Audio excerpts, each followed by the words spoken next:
Hey guys, my name is Frederick. I am a self-taught colorblind digital artist. I am originally from Montreal, Quebec, but I'm now an American. And today I want to show you a few tips on how to make art as a colorblind artist. First thing you can do is, of course, not using colors. Coloring books are very popular right now. You can use services doing line art for other artists. You can design black and white design for apparels or logos. And you can also design SVG files or pattern for Cricut they can use to cut out vinyls on these machines. If you want to get accurate skin color, what you can do is using Google, look for foundations or makeup, and a lot of makeup company will have palettes that are ready for you. So using the eyedrop tools, pick the colors you like and create your own palettes so that you can reference them more easily. So I am using Clip Studio. This is the program I use to draw, and it comes with a palette with the names. They are conveniently labeled, and these are very high saturated colors, so they are easy for you to use the right colors on your drawings.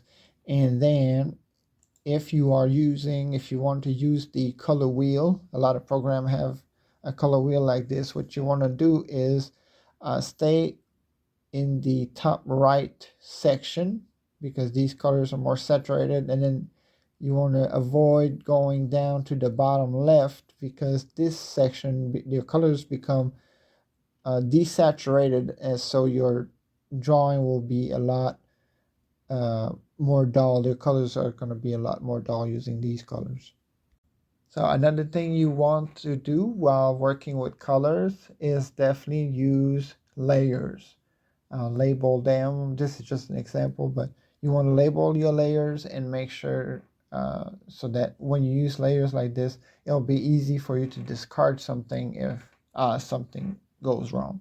Another thing you can do if you got colors you picked off the wheel or you clicked on something but didn't notice until it was too late, you can always go and, again, this is Clip Studio, but you can use the hue and saturation, and then using your sliders you can bring it to closer to what it should be. So bring it back down to the color you need and fix your mistakes like this.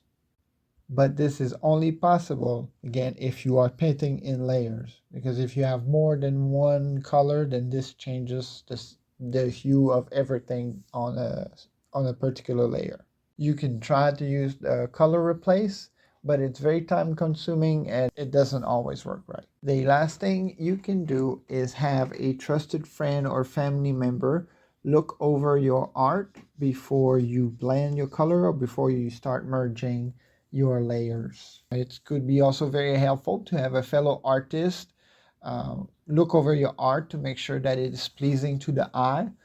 For me, my wife has taught herself. She learned color theory to make sure that she could give me the best help she could get me.